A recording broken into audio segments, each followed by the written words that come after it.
Hey there guys, Erica here from Highway 49RC. Thank you so much to my patrons and channel members for making this video possible. So, since we have finished the Javelin build, which turned out great and y'all seem to love it, it's time to move on to something new, and we are going back to our roots with a crawler build. My last crawler build on the channel was the MOA. Yes, this is a custom MOA that I built using Deluxe Fab's super light axles. If you want to see more about this rig and how I built it, check out the build series up in the corner just there. So we're starting on a new crawler build today. If you guys remember, not too long ago, I got a pair of Vanquish RockJock 70 axles. Now in terms of scale, since these are Wraith width axles, I'm thinking it's probably going to be about the size of the MOA, but maybe about 3 inches shorter. So this is currently 13 inches wide by 17 inches long in terms of wheelbase, not in terms of tire to tire, but 17-inch wheelbase, 13 inches wide.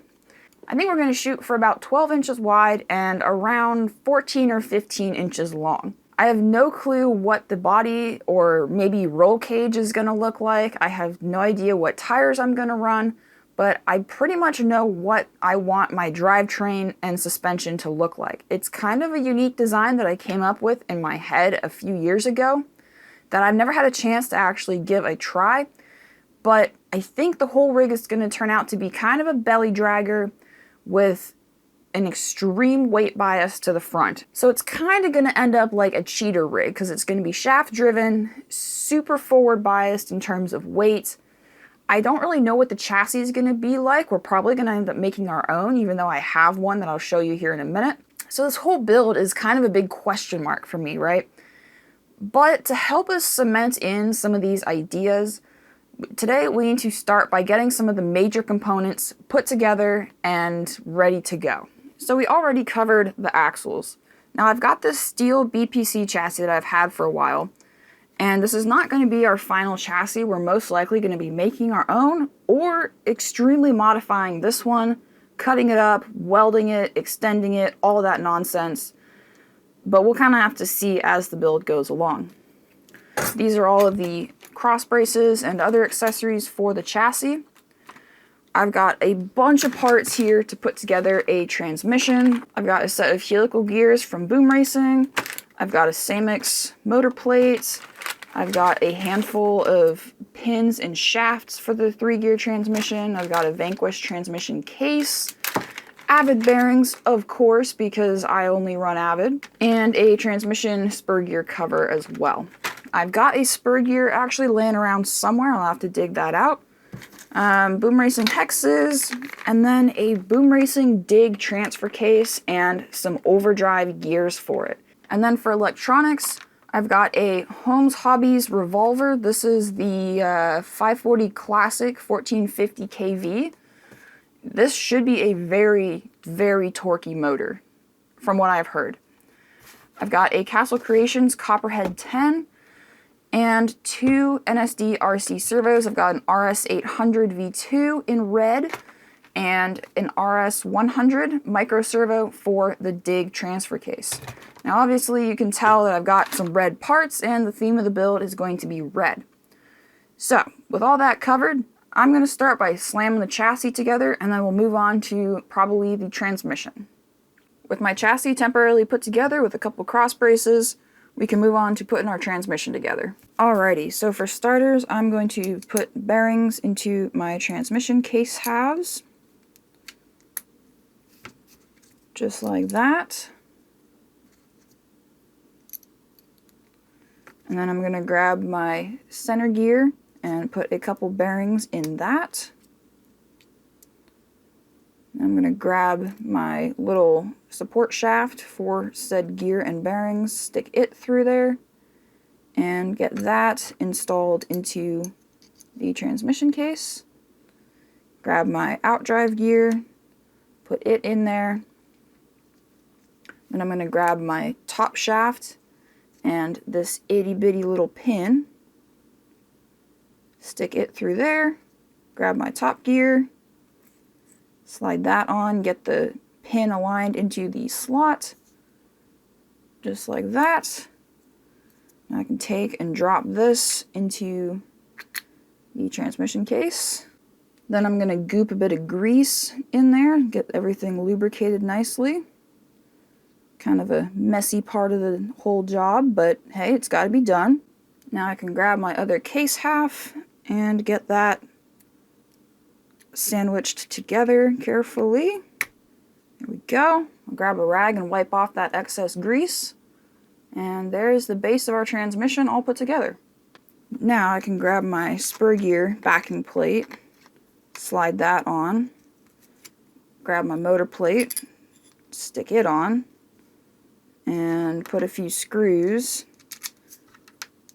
through and get those all fastened down.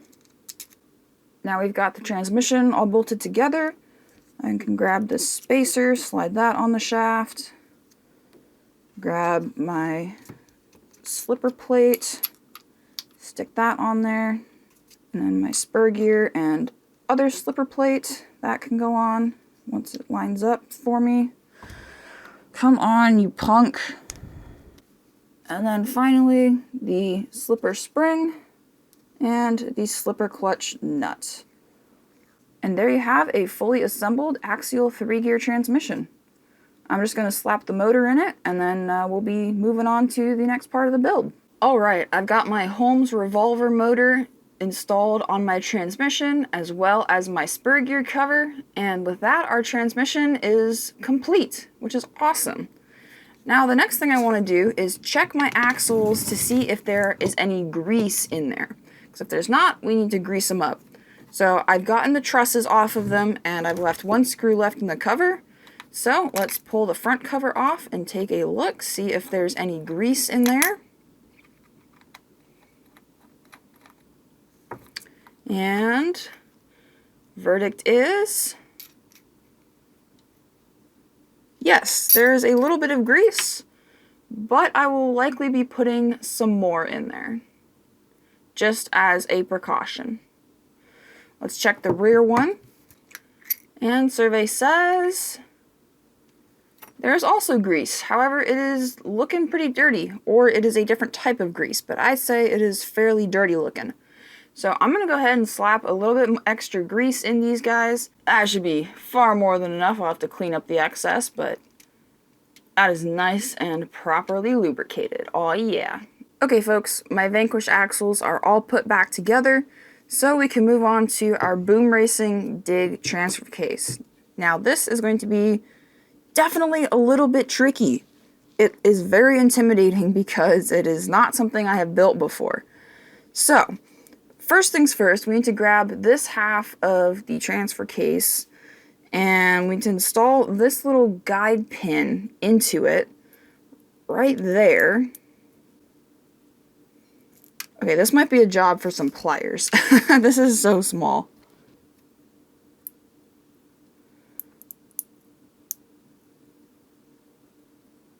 Oh my god, this is so hard. Hang on a sec. Oh, there we go. I got it. Sorry, I bumped the camera, but I got it. Okay. So that sits in a little recessed hole in this half of the transfer case, and then it gets a screw through the back side of it. Is that even the right screw? No, it is not the right screw. Okay, let's use the correct screw and install that into the transfer case. Now we're going to grab a couple different bearings.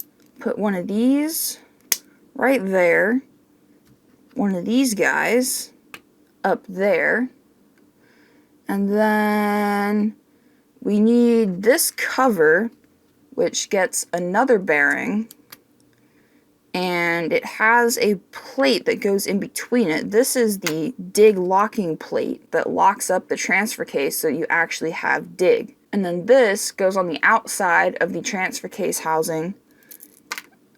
Well, here. This is so tricky to put together.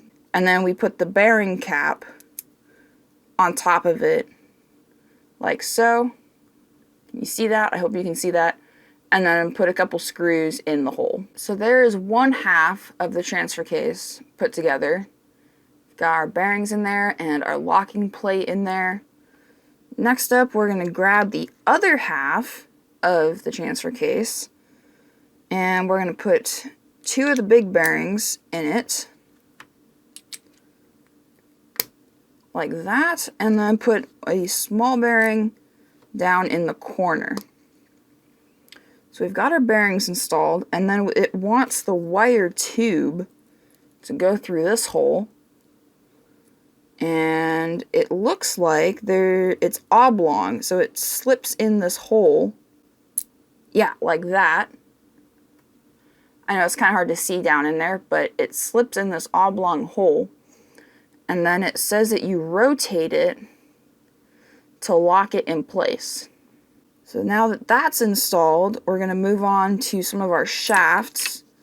The first one we're going to grab is this one with a hex on it, and we're going to put, looks like this gear onto it, and then put an E-clip to keep that gear on there, which obviously I'm not doing that on camera because, oh my god, that's hard. The next shaft we're going to grab is this guy, and we're going to stick a pin in this side of it, and then we're going to slide one of these gears onto it and put a spacer on each side of the gear. I've got the overdrive set of gears like I mentioned, so in the future I will probably be installing those. So this is the front output shaft all put together with its gear on it. Now it wants us to grab the little dogged locking doohickey, I know it's a technical term for it, and stick it into this gear. Come on. Just like so. So this is what's going to slide in and out and lock the drivetrain so that we have dig. I now need to fudge all these components together, which is going to be very tricky. So, without our bearings falling out here, so we're going to grab our input shaft and stick it in this top section. Our front output shaft, which is what this guy is, that's going to go down here. And then the quote-unquote spur gear, which is this guy with the locking assembly, is going to go down in there. But it needs a spacer and a shaft put in there. That's going to be tricky, so give me a sec. Okay, that was rather tricky, but I was able to get our spur gear shaft in there. The shift fork goes around this dogged piece, and that is what engages and disengages our dig. So we're almost done putting this together here. We're going to grab one more spacer, stick it on this shaft, and then grab the other half of the transfer case and slam it together. Just like that. Check it out. Just needs a bunch of screws put in it, some grease added, and then our transfer case is done. Pretty sweet. My transfer case is all put together and it spins very nicely. However, I have an issue with it, and that is that the two outputs spin opposite directions. I'm spinning this one counterclockwise, and the other one is spinning clockwise. And that's not how a normal transmission works. If we grab our normal transmission right here, both of our output shafts are going to turn the same direction. I don't know if you can see that because it's geared down so much, but both of my outputs are turning the same direction. And the axles are generally set up for said normal transmission. Now, I need to do a little bit of puzzling in my head to see if that's actually going to work, so I will get back to you. So, what I'm thinking of doing is flipping my transfer case around like this, making this the input shaft, because then each of these two gears are going to be spinning the same direction, right? And then taking and flipping this shaft around. So basically drilling a new hole in this half of the transfer case so that this shaft can be flipped around and come out the opposite side, so that then this output and this output will be spinning the same direction. I hope that makes sense. It's a little bit complicated, but that is what I'm going to go try and do, is drill a hole in this half of the case and see if I can't flip this shaft over. Based on the instructions, I don't see any reason why I can't, but we're going to give it a try and hopefully that will solve our problem. Oh my god, guys, did I just drill a hole in my brand new transfer case? Yes, I absolutely did. But guess what? I think I freaking did it. Wait a minute. Wait. Yes, I did! These two shafts are spinning the same direction! Oh my god! I can't believe I did it! It is not spinning all the way around for some reason. I'm gonna have to troubleshoot that, but it worked! I can't believe that actually worked. I drilled a hole right here in the case, flipped this shaft around, had to swap two bearings because the inner diameters were different, but the external diameters were the same, so I was able to swap them. And check that out! I was able to do it! Oh my god, I can't believe it! That is so cool. I'm sorry I'm clipping the mic, but oh my gosh, I actually did it. That's so cool! Haha! Take that, Boom Racing! So despite our great success with the transfer case, I have realized that there is actually a flaw in what I have done. And that is that my input, quote unquote, is actually what is getting locked up by the dig cable. Because this is supposed to be the rear output, not the input. So what that means is basically we're not going to be able to have dig on this rig, which is a big bummer. However, we still have an overdriven front end and an underdriven rear end. So from that perspective, it is a success, but from the whole dig standpoint, we're not going to have dig, and that's a little bit of a bummer, but honestly, I think the overdrive to the front is going to be enough of an advantage that it's not going to matter too much. So what I've done for now is I have attached the dig cable back to the transfer case itself so that I have proper function of my input and output shafts. Alrighty guys, so I'm going to end this episode here.